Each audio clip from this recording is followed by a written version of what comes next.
Assalamualaikum warahmatullahi wabarakatuh. Perkenalkan, nama saya Yufriko Oktavikrani dari kelas 3G dengan NPM 190 dan 31170 148 dari Prodi Teknik Informatika Fakultas Ilmu Komputer. Di sini saya akan menjelaskan mengenai beberapa aplikasi yang ada di komputer dan juga tentang jenis-jenis website. Adanya tugas ini dan adanya video ini itu untuk memenuhi ujian akhir semester mata kuliah Interaksi Manusia dan Komputer. Langsung saja kita ke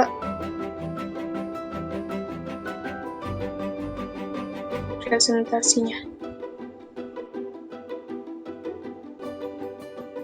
Langsung saja ya.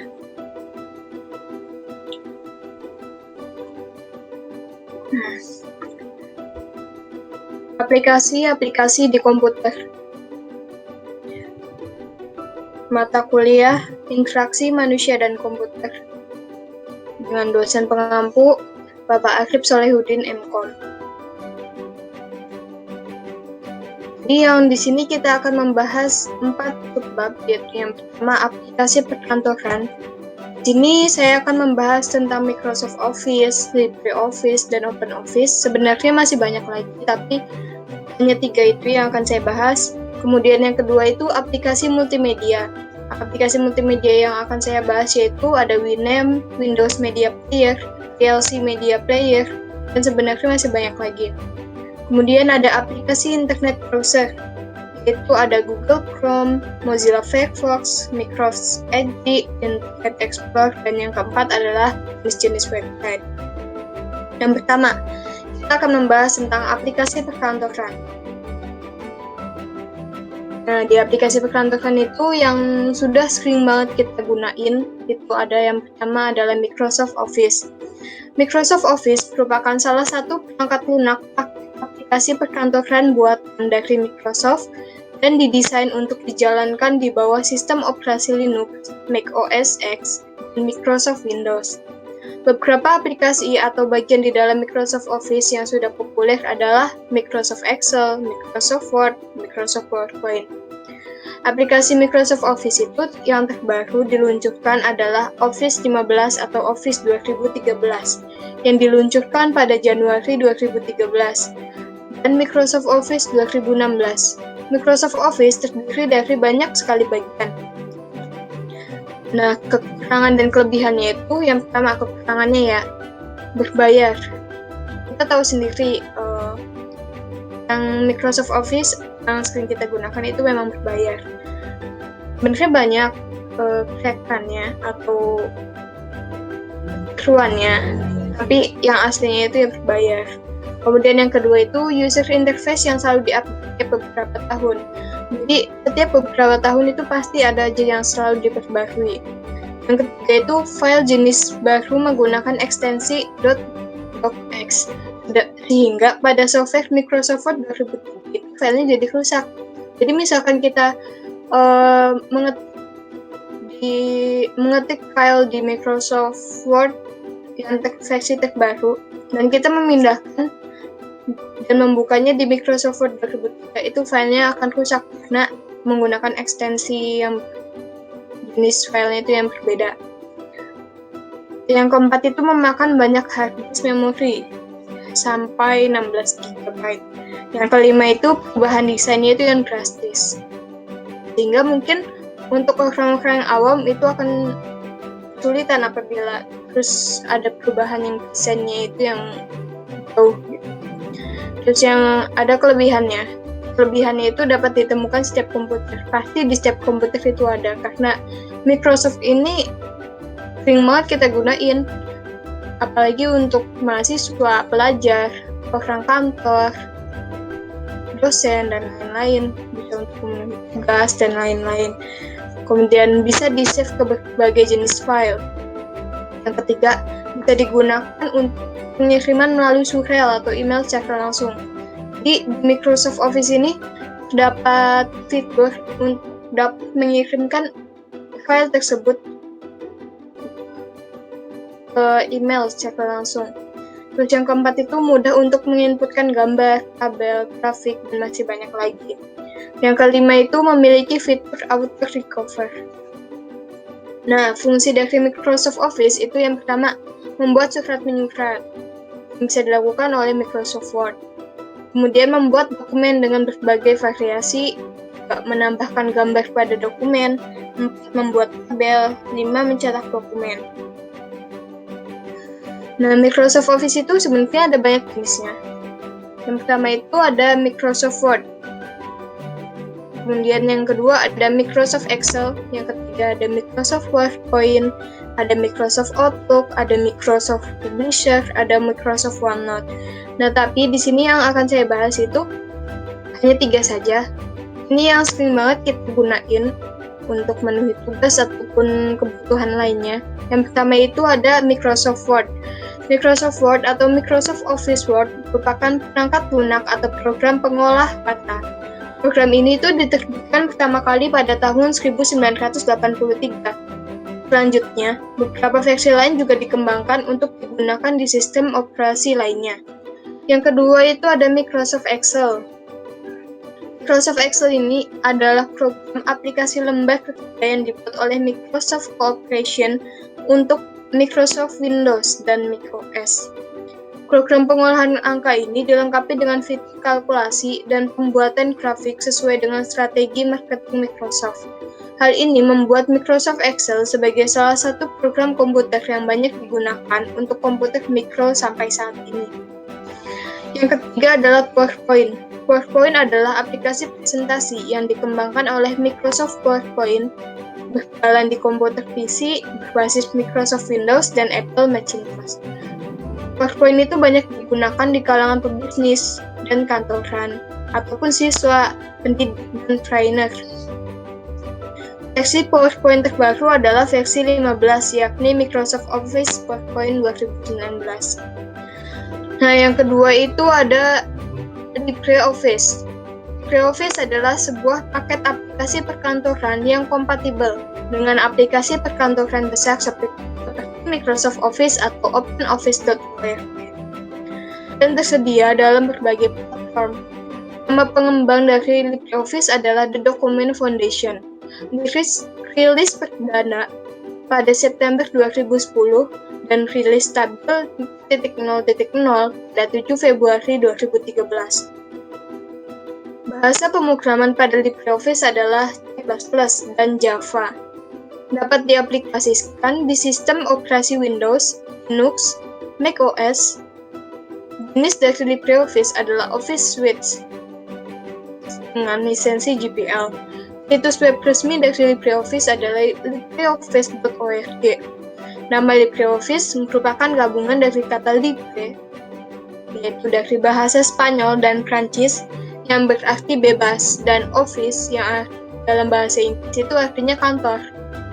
Nah, sebagai sebuah perangkat lunak yang bebas dan gratis, LibreOffice itu bebas untuk diunduh, digunakan, maupun didistribusikan. Tapi tetap saja, setiap aplikasi itu pasti mempunyai kekurangan dan kelebihannya. Kekurangannya itu yang pertama itu membutuhkan space HDD yang cukup besar. Kemudian yang kedua itu susah untuk menentukan marginnya. Yang ketiga, sulit dalam tampilan toolbar-nya. Yang keempat, tampilannya itu kurang menarik. Nah, kelebihannya sendiri itu aplikasi Office yang gratis dan bebas digunakan. Kemudian memiliki fitur dan fungsi yang sama dengan Microsoft Office. Kemudian bisa digunakan untuk membuka dokumen yang menggunakan format Microsoft Office, bisa langsung ekspor ke PDF, dan support untuk 32 dan 64 bit. Fungsi LibreOffice itu ya sama saja dengan fungsi Microsoft Office sebelumnya, yang membuat dokumen, menambahkan gambar, membuat tabel, dan masih banyak lagi, sama halnya seperti Microsoft Office. Kemudian ada OpenOffice. OpenOffice adalah seperangkat atau perangkat lunak kantoran yang di dalamnya itu terdapat fungsi pengolahan kata atau word processing, pengolahan lembar atau spreadsheet, pembuatan gambar atau drawing, pembuatan presentasi atau presentation, pengolahan kata, web editor, database, dan formula editing. OpenOffice itu merupakan perangkat lunak yang gratis dan open source. Siapapun bisa merubah kode sumbernya. OpenOffice itu tersedia dalam dua muka, baik dengan sistem operasi Windows maupun sistem operasi Linux. Selain itu, OpenOffice itu mendukung berbagai format file Microsoft Office. Kekurangannya itu, yang pertama, file yang dihasilkan itu tidak dapat dibuka dengan baik pada Microsoft Word. Yang kedua itu boros dengan daya komputernya. Tapi kelebihannya itu yang pertama ada tersedianya source code. Yang kedua itu berjalan pada banyak platform. Yang ketiga, ekspor ke PDF dan format lainnya itu sangat mudah. Yang keempat itu akses database yang transparan dan luas. Yang kelima, format open dokumen yang terbuka dan fleksibel. Fungsi dari OpenOffice sendiri itu satu, melakukan pengolahan data ataupun angka. Yang kedua, menghitung, mengolah data dan chart atau diagram, membuat presentasi, drawing, dan web editor. Nah, komponen OpenOffice itu gambarnya seperti ini ya, salah satu komponen-komponennya. Yang pertama itu ada OpenOffice Writer. Jadi program ini itu membuat kegunaan untuk melakukan penulisan dan pengeditan dokumen. Jadi sama halnya seperti Microsoft Office Word. Kemudian yang kedua ada OpenOffice Calc. Itu berfungsi untuk melakukan berbagai pengolahan data berupa angka, tulisan, ataupun data numerik. Yang ketiga itu ada OpenOffice Impress yang berfungsi untuk melakukan dan membuat dokumen presentasi. OpenOffice Impress ini mempunyai berbagai tampilan animasi dan media interaktif yang dapat kita manfaatkan dalam membuat sebuah presentasi dengan cepat dan juga gratis. Kemudian selanjutnya ada OpenOffice Draw untuk membuat dan melakukan editing gambar digital, khususnya jenis gambar 2 dimensi. Kemudian ada OpenOffice Math untuk melakukan perhitungan dan mengetikkan berbagai rumus matematika secara manual atau otomatis yang hasilnya itu dapat digunakan kembali ke dalam komponen program OpenOffice lainnya.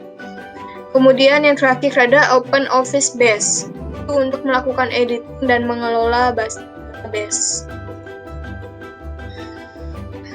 Selanjutnya ya, ada aplikasi multimedia. Aplikasi multimedia yang saya akan bahas itu yang pertama itu ada Winamp. Apa sih yang nggak kenal Winamp? Pasti yang sudah memakai komputer dari sekian lama pasti ada Winamp. Winamp itu adalah sebuah freeware gratis yang mempunyai fungsi dasar untuk memutar musik dan video. Akan tetapi, dengan plugin yang tepat, kita bisa mengubah player musik Winamp menjadi program multiguna untuk bertukar musik di internet, mengcopy CD, dan lain-lain. Kekurangan dan kelebihannya itu, yang pertama kekurangannya itu usage memory-nya itu yang lumayan besar. Kemudian pada Winamp versi 5.12 itu terdapat lubang keamanan dan bisa digunakan untuk mengendalikan komputer pengguna Winamp itu dari jarak jauh. Jadi membahayakan ya. Kemudian yang ketiga itu tidak kompatibel dengan file 3GB. Tapi kelebihannya itu gratis. Semua orang pengen yang gratis, tapi dengan kualitas yang bagus juga. Kemudian yang kedua itu ada kecepatan read CD atau extract file audio CD itu yang lebih cepat. Kemudian tombol-tombol yang ada di Winamp itu sangat mudah dimengerti dan tampilannya itu sangat sederhana, jadi mudah untuk digunakan.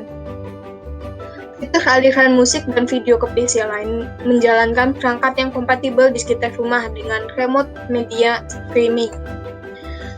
Fungsi Winamp itu salah satunya itu tas untuk memutar musik atau video. Terus juga bisa untuk mengcopy CD dan juga bisa untuk streaming TV ataupun radio. Lalu yang kedua itu ada Windows Media Player. Windows Media Player adalah perangkat lunak pemutar musik, video, dan gambar atau foto dan Microsoft. Windows Media Player ini itu merupakan bagian dari platform Windows Media yang dikembangkan oleh Microsoft. Sesuai dengan namanya, Windows Media Player itu ditugaskan untuk melakukan operasi playback terhadap berbagai multimedia digital berformat Windows Media Format atau WMA, bisa WMV atau SF. MP audio player atau MP3 dan beberapa format multimedia digital lainnya. Kekurangannya itu tidak ada fitur untuk mendownload secara otomatis. Kemudian yang kedua, tidak ada fitur pencarian subjudul, usage memory yang lumayan besar. Tapi kelebihannya, lagi-lagi yang pertama adalah gratis. Kemudian yang kedua, bisa dengan mudah menambah atau mengurangi kecepatan media player klasik saat memutar file atau video ataupun audio. Kemudian yang ketiga, dapat memutar semua format file audio atau video, misalnya format AVI atau MP4, MPG, WMV, FOV, dan lain-lain. Kemudian mempunyai filter playlist. Yang kelima adalah kualitas video yang lumayan soft, lumayan lembut. Nah, fungsinya itu yang pertama bisa untuk mengclipping CD audio ke format WMA. Kemudian yang kedua, pemutar CD, MP3, DVD, dan lain-lain. Kemudian pemutar web radio. Nah, selanjutnya itu ada VLC Media Player. VLC Media Player merupakan perangkat lunak software pemutar beragam berkas file multimedia, baik video maupun audio dalam berbagai format. Sifat sumber terbuka atau open source. Bisa dipakai untuk memutar berkas multimedia, baik yang ada di komputer, CD, ataupun DVD. Hingga untuk streaming di internet, pemutar berkas multimedia ini juga dilengkapi dengan beragam fitur tambahan seperti kemampuan subtitle, format, konversi, filter, scan, dan dapat dioperasikan melalui berbagai interface. Juga tersedia dalam bahasa Indonesia dan masih banyak lagi. Bahkan, program ini juga bisa dijadikan sebagai server untuk kebutuhan streaming di jaringan lokal dan internet. Kekurangannya itu, tampilan bawaannya itu sangat minimalis. Yang kedua, keamanan kritis yang dapat memungkinkan hackers itu bisa mengakses komputer pengguna. Kemudian kelebihannya itu, programnya itu ringan dan cepat. Yang kedua, beragam format file audio dan video yang bisa dimainkan. Ketiga, dilengkapi dengan beragam fitur tambahan seperti kemampuan subtitle, text format, konversi, filter, dan lain-lain. Kemudian, fungsi VLC Media Player. Fungsinya itu yang pertama, bisa digunakan sebagai video downloader online untuk YouTube. Kemudian yang kedua, VLC dapat melakukan normalisasi audio. VLC juga dapat memainkan file audio, bisa merekam secara langsung dari webcam, dan yang terakhir itu secara otomatis keluar dari VLC ketika daftar putar kita itu beraktif dan juga shutdown secara otomatis. Nah, yang ketiga kita akan membahas tentang aplikasi internet browser. Ini yang akan kita bahas itu ada 4. Yang pertama itu Google Chrome. Siapa sih yang nggak tahu Google Chrome? Google Chrome itu merupakan browser yang dikeluarkan oleh Google dengan sebuah perusahaan research engine muka di dunia. Google Chrome itu pertama kali dirilis oleh Google pada tanggal 2 September 2008 yang saat itu hanya untuk Microsoft Windows karena masih dalam status beta.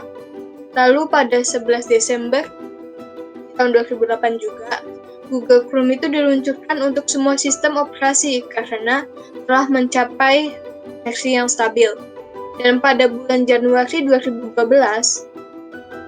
Google Chrome itu diperkirakan telah berhasil meraih persentase 25-28% dari keseluruhan pengguna browser dunia, membuatnya sebagai browser kedua atau juga ketiga paling banyak digunakan setelah Mozilla Firefox.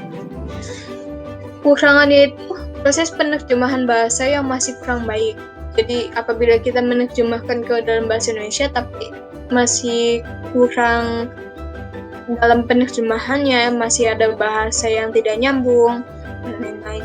Kemudian yang kedua, ada beberapa bug yang bisa mengganggu pengalaman surfing internet. Terus yang ketiga, Chrome juga memiliki underline download otomatis yang dikhawatirkan akan disalahgunakan oleh hacker. Kemudian yang keempat itu pada Chrome tidak terdapat extension atau plugin atau add-on yang dapat ditambahkan. Tapi kelebihannya itu, yang pertama, memiliki desain yang sederhana atau minimalis, sehingga dalam pemakaiannya pun tidak merepotkan dan nyaman untuk dilihat. Yang kedua itu membutuhkan research yang sedikit dan lebih hemat RAM-nya. Yang ketiga, Google Chrome itu dapat mendeteksi keyword atau kata kunci. Yang keempat, dapat digunakan untuk membuka file seperti PDF, video, MP3, dan lain-lain. Yang kelima, terdapat beberapa skin dan juga themes untuk mempercantik tampilan browser. Jadi, kita bisa mengubah temanya sesuai dengan kemauan kita, sesuai dengan tema yang kita inginkan. Nah, fungsi Google Chrome sendiri itu yang pertama, fungsi utamanya jelas untuk browsing. Yang kedua itu memungkinkan pengguna untuk mensinkronasikan akun Google dengan Chrome. Yang ketiga itu pengguna dapat memasang ekstensi yang menunjang kinerja. Yang keempat, membuka beberapa bentuk file di dalam browser. Yang kelima, melakukan inspect elemen pada suatu web page. Kemudian yang kedua, Mozilla Firefox. Ini yang paling lama banget digunain kali ya. Dan pasti semua orang tahu lah Mozilla Firefox itu apa. Di Mozilla Firefox itu adalah web browser atau peramban web yang dapat digunakan di beberapa sistem operasi dan memiliki sifat open source. Mozilla Firefox dapat diakses pada sistem operasi Windows, Linux, dan Mac OS X. Serta memiliki sifat yang terbuka pengembangannya. Mozilla Firefox itu menjadi salah satu web browser pelaris selain persaingannya seperti Google Chrome dan Opera. Alasan ia menjadi yang terlaris itu karena Mozilla Firefox memiliki kecepatan untuk mengakses informasi dengan baik. Kemudian ada kekurangannya itu, yang pertama, ketika kita hendak menjalankan pertama kali Mozilla Firefox ini membutuhkan waktu yang lebih lama dibandingkan aplikasi yang lainnya. Yang kedua, update Firefox itu berarti mendownload versi barunya, lain dengan IE yang cukup upgrade saja. Kemudian Mozilla Firefox itu tidak terintegrasi dengan Outlook dan Outlook Express. Beberapa fasilitas email tidak berjalan dengan baik. Kemudian adanya kebutuhan terhadap add-on agar dapat berfungsi optimal. Melihat keganasan para hacker setelah mengetahui tingkat popularitasnya tinggi. Kelebihannya itu mempunyai nilai popularitas yang sangat baik. Keamanan web browser yang lebih terjamin dibandingkan web browser lainnya. Kemudian memiliki beberapa macam add-on dan terus dikembangkan oleh pendirinya serta para pengembang di seluruh dunia karena sifat itu open source. Terus, ukuran memori pada Mozilla Firefox itu relatif kecil sehingga mempercepat aksesibilitasnya. Fungsi Mozilla Firefox. Fungsinya itu ya sama aja dengan web browser lainnya. Untuk membuat pengguna web browser itu bisa mengakses internet dan memperoleh berbagai macam informasi di dalamnya. Terus memastikan keamanan suatu web, mendukung penggunaan search engine, dan mendukung permintaan data.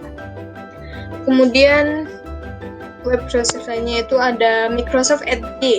Microsoft Edge merupakan browser yang dikembangkan oleh Microsoft berdasarkan Chromium dengan kode project Spartan pada awalnya dan dirilis pada bulan Januari 2020. Microsoft Edge ini menjadi bagian dan pengganti dari Internet Explorer pada Windows 10. Sebagai peramban baku, Microsoft Edge dirancang sebagai peramban web yang ringan dengan user interface yang sesuai dengan standar web. Kekurangannya itu tidak mendukung Windows 10 ke bawah. Jadi untuk Windows 10 ke bawah itu tidak bisa. Akses produk Google masih lebih maksimal dengan Google Chrome. Ekstensinya itu masih bisa. Kemudian kelebihannya itu lebih ringan. Integrasi dengan produk Microsoft. Tampilan lebih menarik, fungsionalitas itu lebih baik, dan dukungan untuk developer.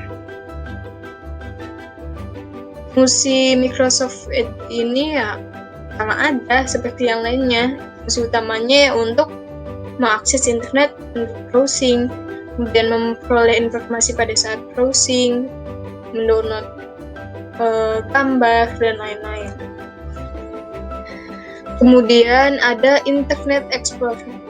Internet Explorer adalah sebuah browser situs website yang dapat digunakan sebagai wadah untuk menjelajah dunia maya.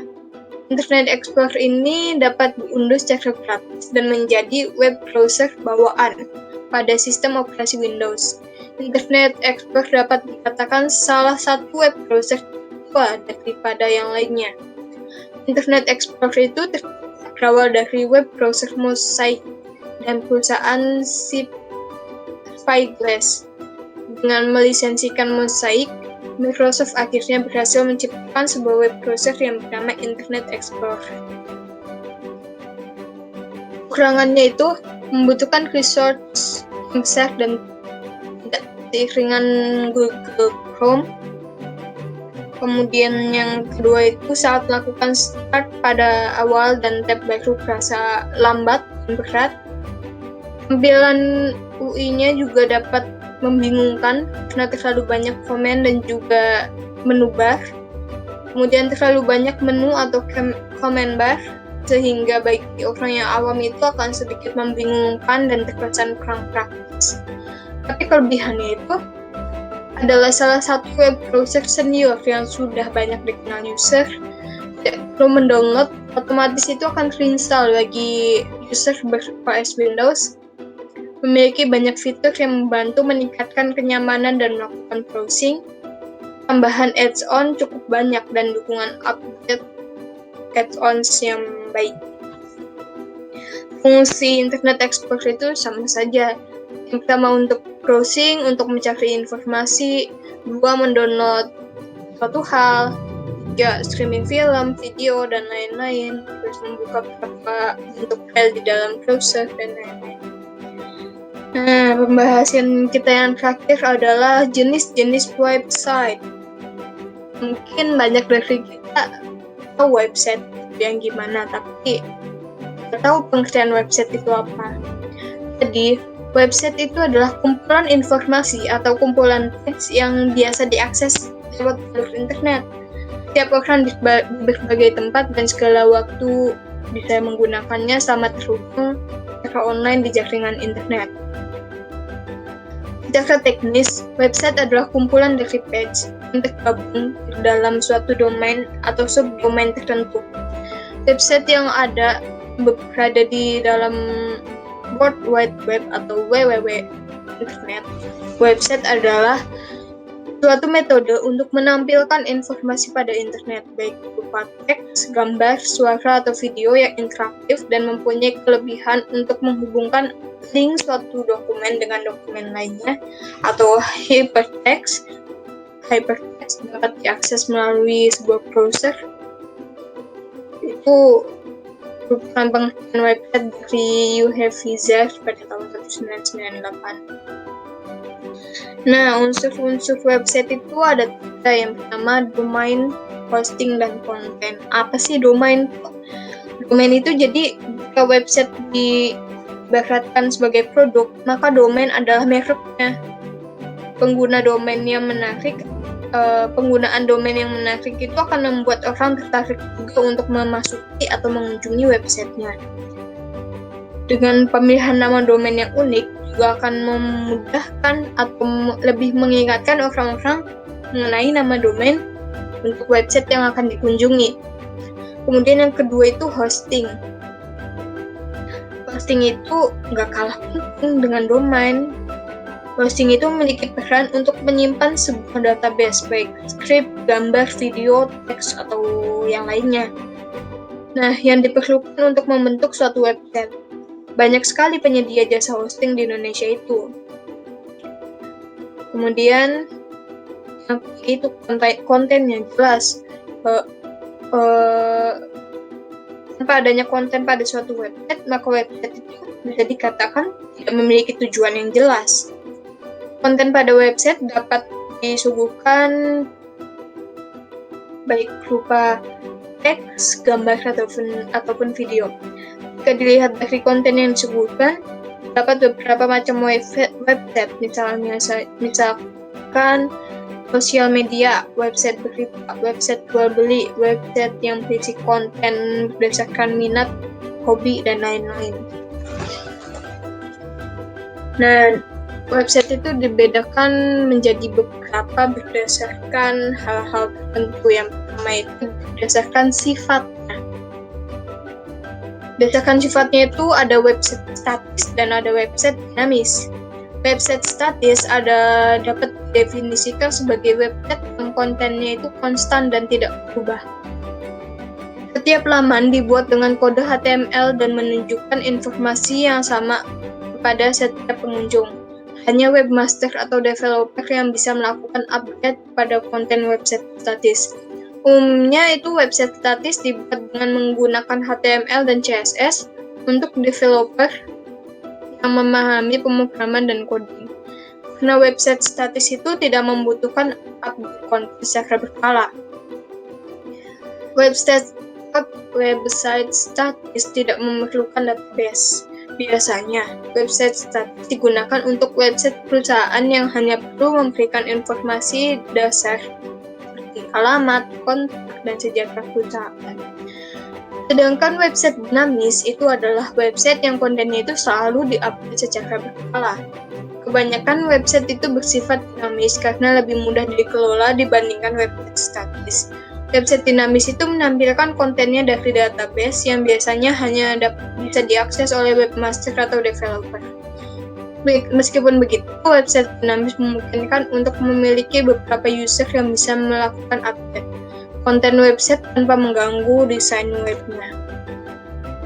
Kemudian berdasarkan platformnya, ada tiga jenis yang yaitu CMS, website builder, dan HTML dan CSS. Yang pertama CMS. CMS itu adalah cara yang paling populer, yaitu menggunakan Content Management System.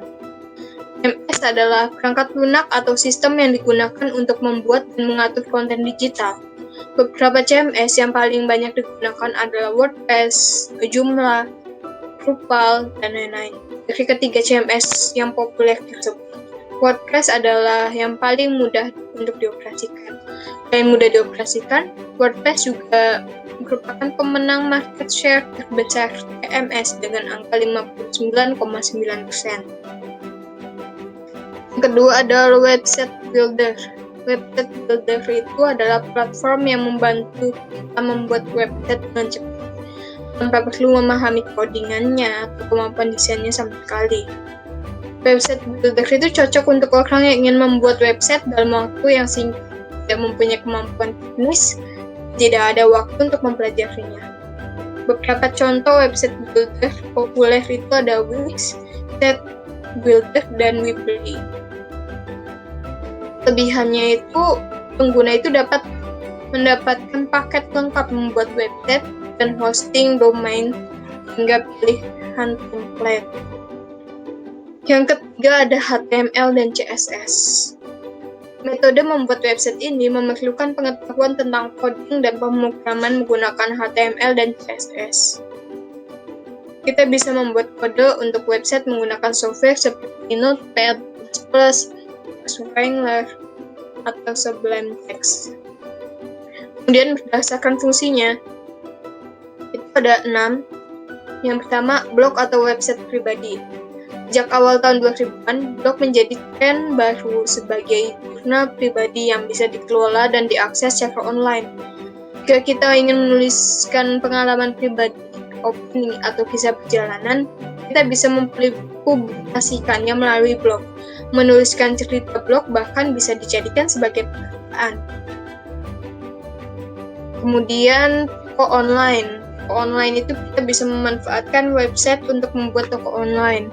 Website dapat difungsikan sebagai toko di dunia maya. Jika semua transaksi toko online itu bisa tercatat secara otomatis dan kita itu bisa mengevaluasinya dengan mudah menggunakan bantuan Google Analytics.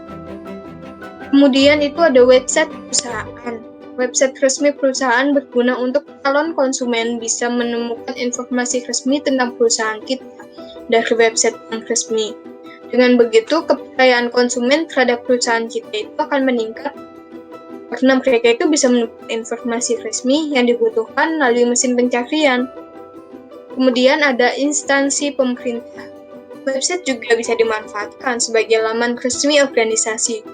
Hal ini agar masyarakat bisa mengakses informasi terbaru tentang kegiatan organisasi dengan mudah. Biasanya, website organisasi menggunakan domain .org atau .or.id. Sedangkan website instansi pemerintah itu menggunakan domain .go.id. Kemudian selanjutnya adalah media sharing. Jenis website ini itu berguna untuk berbagai media baik gambar, file, musik, ataupun video. User itu dapat upload ke situs tersebut dan bisa dilihat oleh pengguna lainnya. Contoh website jenis ini adalah seperti SoundCloud, YouTube, berbagai macam web stok foto. Kemudian ada website tentang berita. Website dengan tujuan untuk menyebarkan berita mungkin adalah jenis website paling familiar untuk kita ya. Era yang serba digital, berita online itu berhasil menggeser bentuk media lain sebagai sumber informasi. Nah, mungkin hanya itu yang dapat bisa saya sampaikan. Kurang lebihnya mohon maaf. Wassalamualaikum warahmatullahi wabarakatuh.